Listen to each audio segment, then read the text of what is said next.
అందరూ ఇటు చూడండి, ఇటు కూర్చోండి. దయచేసి ఏమనుకోవద్దు. మీరు కూడా ఇటు వెళ్ళండి.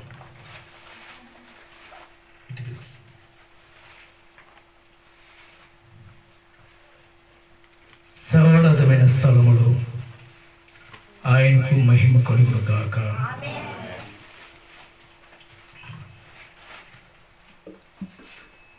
మన ప్రభు అయిన యేసుక్రీస్తు ప్రభు మాటలు ఆయన వాక్యాన్ని ధ్యానించినప్పుడు దయచేసి చాలా శ్రద్ధగా వినాలి, ఆసక్తి కలిగి ఉండాలని ప్రభు పేరుట కోరుచున్నాను. ఎందుకంటే నేను ఈ మాటలు చెప్తున్నానంటే మీకు బాధ కలిగొచ్చేమో, కానీ సత్యాన్ని బోధించాలి. వాక్యం విషయంలో వచ్చినాక సత్యమనే బోధించాలి, అసత్యాన్ని బోధించకూడదు. బిడ్డలారా, దేవుడు ఆత్మే ఉన్నాడు కనుక మనము కూడా ఆయన ఎలా ఆరాధించాలి? ఆత్మతోనూ సత్యంతోనూ ఆయన్ని ఆరాధించాలి. కాబట్టి మనము గత వారం రోజులు మనము ఎలాగ ఉన్నా లేదు, కానీ ఆయన సన్నిధానంలో వచ్చినప్పుడు నిశ్శబ్దంలో పాటించాలి, మౌనాన్ని పాటించాలి. ఎందుకంటే మన దేవుడు ఆత్మే ఉన్నాడు. ఆత్మతోనే ఆయన ఆరాధించాలి, ఆత్మతోనే ఆయన స్తుతించాలి, ఆత్మతోనే ఆయన మహిమపరచాలి. మన కళ్ళతో కాదు, మన నోరుతో కాదు. బిడ్డలారా, కాబట్టి దేవుడు కొన్ని మాటలు మనము మాట్లాడుకున్నాం. ఇప్పుడు బిడ్డలారా, నిర్గమకాండము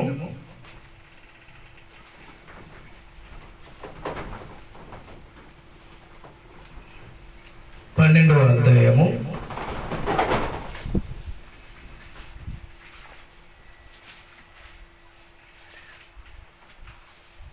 14వ వచనం. కాబట్టి ఈ దినము మీకు జ్ఞాపకార్థమైన రమణు, మీరు యెహోవాకు పండుగగా దాన్ని ఆచరింపవలను. తరతరములకు నిత్యమైన కట్టడగా దాన్ని ఆచరింపవలను. చాలమ్మా. ఇక్కడ ధర్మశాస్త్రంలో రాయబడిన మాట ఏదనగా ఒక నిబంధన దేవుడు ఇవ్వబోతున్నాడు. ఏమనంటే, కాబట్టి ఈ దినము మీకు జ్ఞాపకార్థమైనదవను, మీరు యెహోవాకు పండుగగా దానిని ఆచరింపవలను.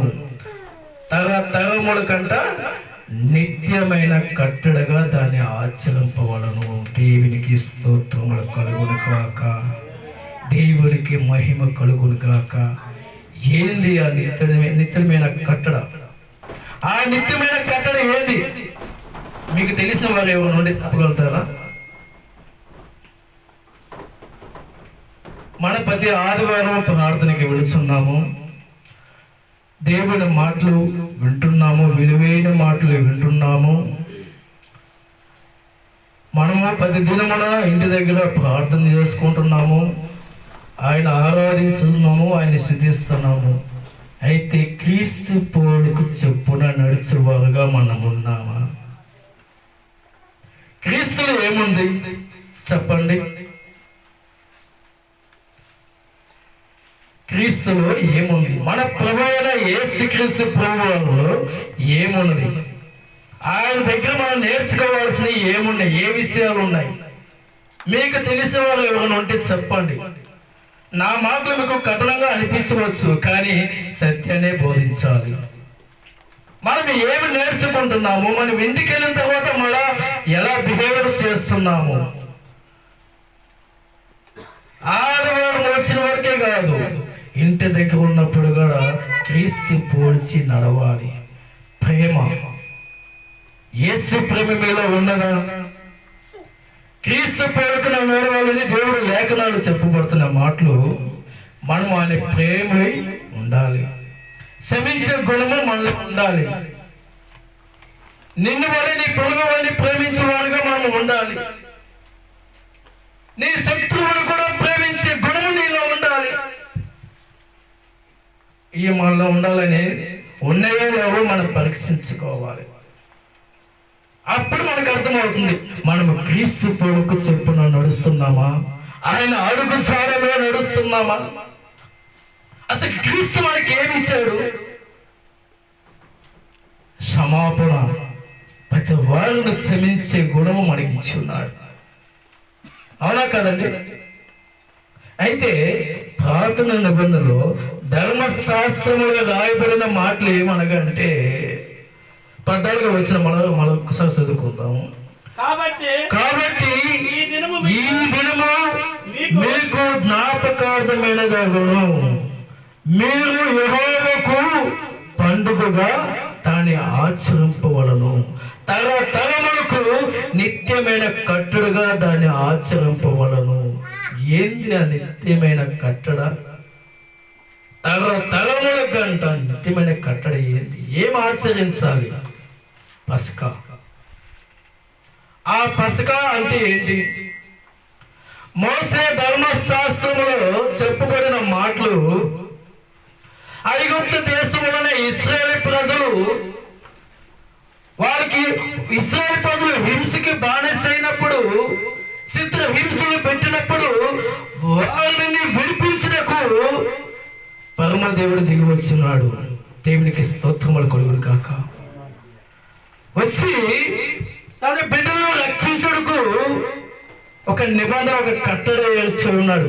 21వ వచనం చదువుకున్నాం. ప్రియమైన దేవుని బిడ్డలారా, 21వ వచనం.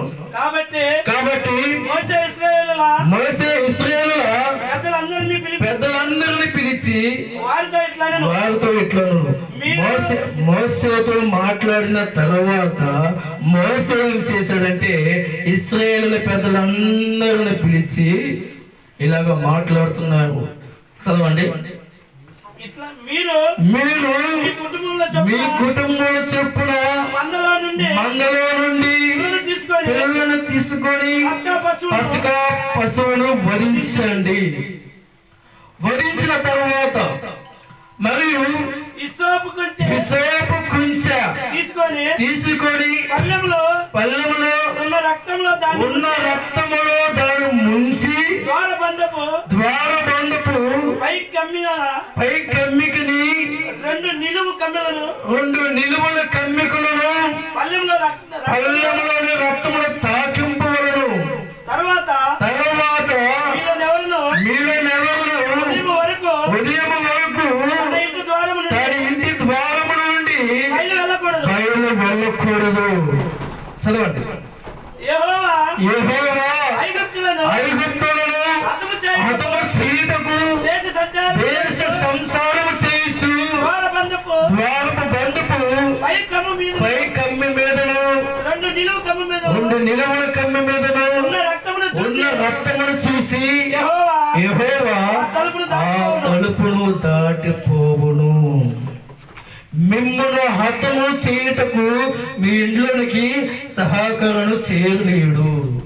ఆ దినమునంట ఐగుప్తు దేశంలో ఉన్న వారందరినీ నశింపు చేయుటకు తన ప్రజలైన ఇశ్రాయేలు ప్రజలను కాపాడుకు దేవుడు ఒక నిబంధన చేశాడు. ప్రియమైన బిడ్డలారా, ఏంది ఆ నిబంధన అంటే ఒక గొర్రె పిల్లని రక్తమును తీసుకొని ఒక కంచంలో వేసుకొని హింసపు కుంచె, ఆ కుంచెతో ముంచి ఆ కమ్మకి ఈ కమ్మ దుమ్ముకు ఉంటుంది కదా, దానికి పూసినప్పుడు ఆ మరణ దూతంట దాన్ని సంభవించదు.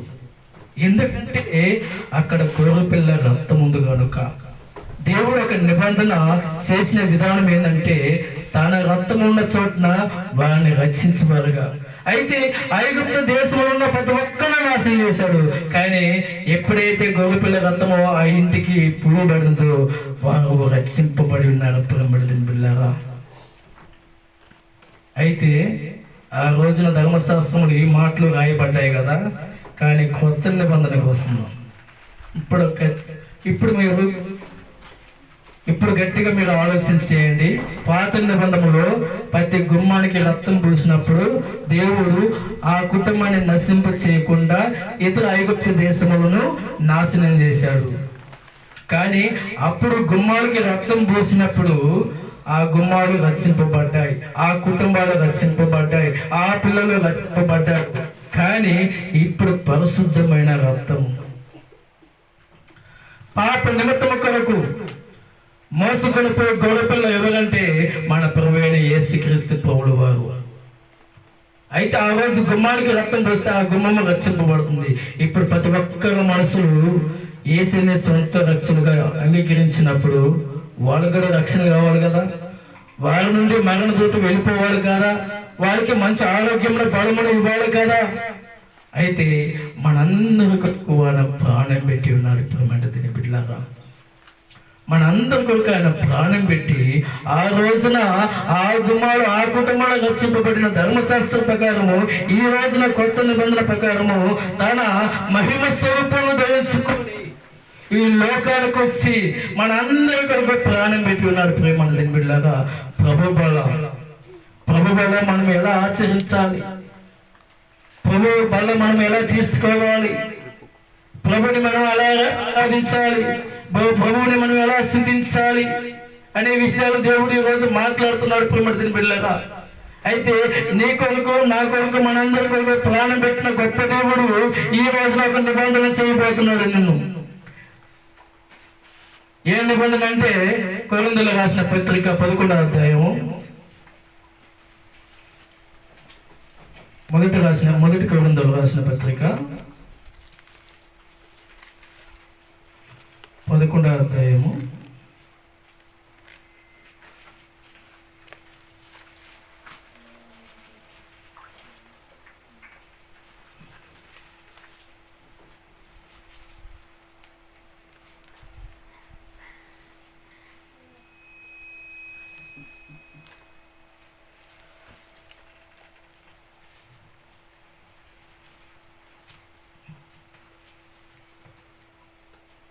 25 వచనం చదువుకున్నాం. తమ్ముడు ఆ ప్రకారమే భోజనమైన పిమ్మట ఆయన తన పాత్రను ఎత్తుకొని ఈ పాత్ర నా రక్తము వలనైనను కొత్త నిబంధన మీరు దీనిలోది త్రాగినప్పుడల్లా నన్ను జ్ఞాపకం చేసుటకే దీనిని చేయుడని చెప్పును.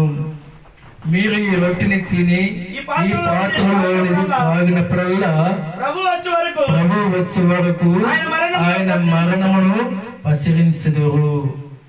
అయితే ఈ బల్ల మీరు తీసుకున్నప్పుడు, ఈ ప్రభు బల్ల తీసుకున్నప్పుడు 27 వచనం చదువుకుందాం. కాబట్టి ఎవడు అయోగ్యంగా ప్రభు యొక్క రొట్టెను తినను లేక ఆయన పాత్రలోనిది త్రాగును వాడు ప్రభు యొక్క శరీరమును గూర్చి రక్తమును గూర్చి అపరాధమగును. అర్థమైందండి? వాక్యము చదువుతున్నప్పుడు మీరు వింటున్నారు కదా, ప్రభు వల్ల మనము అయోగ్యంగా తీసుకోకూడదు. అయోగ్యం అంటే చాలా పవిత్రంగా ఉండాలి. ఒక సహోదరుడు నాకు చెప్పిన మాట ఏంటంటే, ప్రభు వల్ల మనం ఒక రోజంతా ఉపవాసం ఉండాలి. ఒక రోజంతా అంటే ఈ రోజు ఉంది కదా, నిన్నటి నుంచి ఉపవాసం ఉండి మనము ప్రభుని స్థుతిస్తూ మనం చేసిన అతిక్రమలు, మనం చేసిన అపరాధములు ఒప్పుకొనొచ్చు. ఆయన సన్నిధానములు వచ్చినప్పుడు, ఆయన రక్త మాంసం పుచ్చుకున్నప్పుడు అది ఖచ్చితంగా ఫలిస్తుంది అన్నమాట. కానీ దేవుడు ఇక్కడ లేఖనాలు ఏం చెప్పబడుతుందంటే, కాబట్టి ఎవరు అయోగ్యంగా ప్రభు యొక్క రొట్టెను తినను లేక ఆయన పాత్ర అనేది తాగును వాడు ప్రభు యొక్క శరీరమును గురించి రక్తమును గురించి అపరాధమగును. కాబట్టి ప్రతి మనుషుడు తను తాను పరీక్షించుకోవలను. మనం ఈ నెలంతా మనం ఏం చేస్తున్నాము, మనం చేసిన చేసిన పనులలో, మన మాటల్లో, మన చూపుల్లో, మన నడకలలో ఏదైతే దేవునికి వ్యతిరేకంగా ఏదైతే ఉన్నదో మనం పరీక్షించుకోవాలి. ప్రేమడి బిడ్డలారా, పరీక్షించుకొని ఆయన కాడ ఒప్పుకోవాలి. ప్రభువా, ఈ దినమంతా, ఈ నెల మొత్తము నేను పాపం చేశానయ్యా, నీకు విరోధంగా నేను జీవించానయ్యా, నీకు అయోగ్యంగా నేను జీవించినట్లయితే క్షమించయ్యా. దేవుడు క్షమించేవాడు, కనికరమే కోరి గొప్ప దేవుడు ఆయన. కాబట్టి మనం ఒప్పుకోవాలి. ఎప్పుడైతే ఒప్పుకుంటావో ఈ రక్తము నువ్వు పుచ్చుకున్నప్పుడు, ఈ శరీరమును నువ్వు పుచ్చుకున్నప్పుడు అది నేను పవిత్రపరిచేలాగా చేస్తుంది. దేవునికి మహిమ కలుగును కాక. అయితే కింద వచనం చదువుకున్నాము ప్రేమడు దేవుడిలారా. 29వ వచనం, ప్రభువు శరీరమని వివేచింపక, అంటే ఇది ప్రభు శరీరం కాదని అని నువ్వు అనుకున్నట్లయితే తినే త్రాగువాడు తనకు శిక్ష విధి కలుగుటకే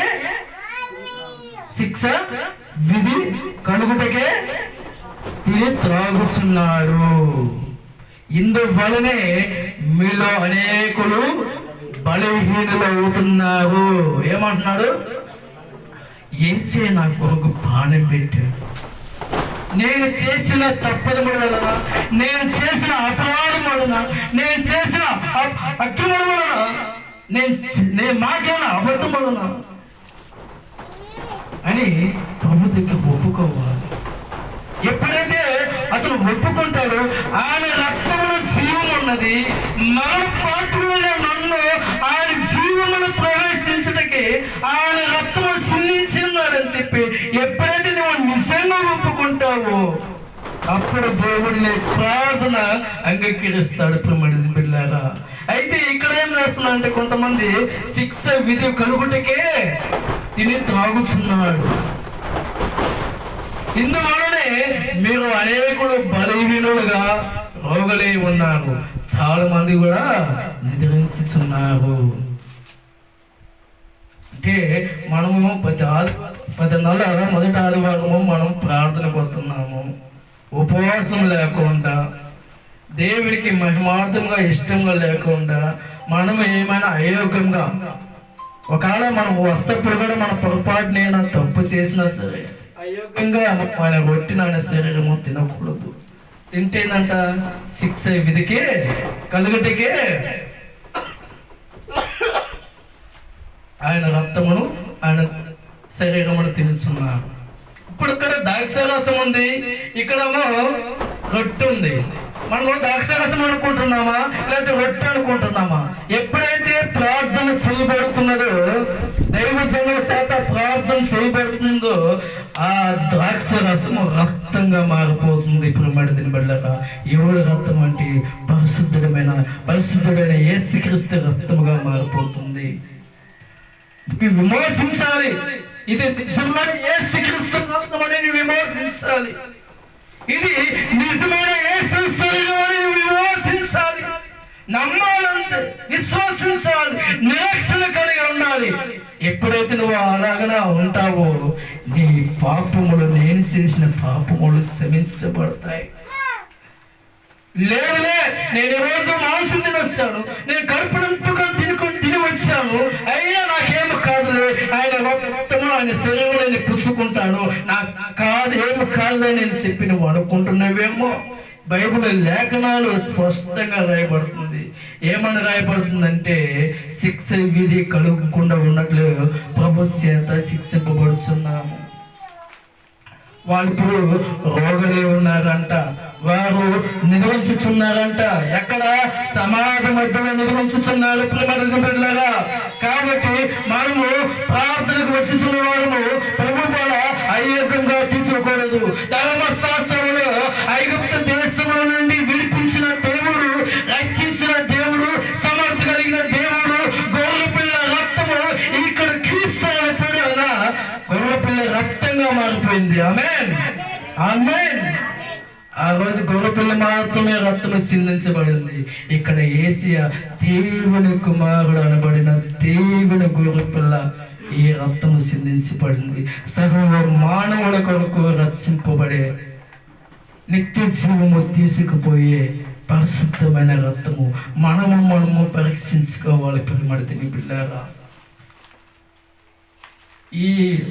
ఈరోజు మనం పరీక్షించుకుంటున్నాము, దేవుడి దగ్గర ఒప్పుకుంటున్నాము. ఆయన పరిశుద్ధమైన రక్తము మనం త్రాగుతున్నాము, ఆయన పరిశుద్ధమైన శరీరం మనము తినుచున్నాము. తిన్న తర్వాత ఆ రోడ్డుకి వెళ్ళిన తర్వాత మనకి ఎన్ని నోటి నుండి ఎన్ని మాటలు వస్తాయి, ఎన్ని ఆలోచనలు మారుతాయి, మన చూపులు ఏ విధంగా వెళ్ళిపోతాయి. ఎప్పుడైనా మీరు ఆలోచన చేశారా? ఇది కాదు, దేవుడు ఇది కోరట్లేదు. ఆయన ఆరాధించేవారు ఆత్మతోనూ శక్తితోనైనా ఆరాధించాలి. సమాధానం కలిగి ఉండాలి ప్రియమైన బిడ్డలారా. నీ కొరకు ప్రాణం పెట్టిన దేవుడు, ఆయన కొరకు నువ్వు యథార్థంగా జీవించలేవా? విశ్వాసం కలిగి జీవించలేవా? దేవుడు చెప్తున్న మాట ఏంటంటే, ఈ పరిశుద్ధమైన రక్తము, ఈ పరిశుద్ధమైన శరీరము అవిశ్వాసులకి కాదు, అవిశ్వాసులకి కాదు, విశ్వాసులు మాత్రమే.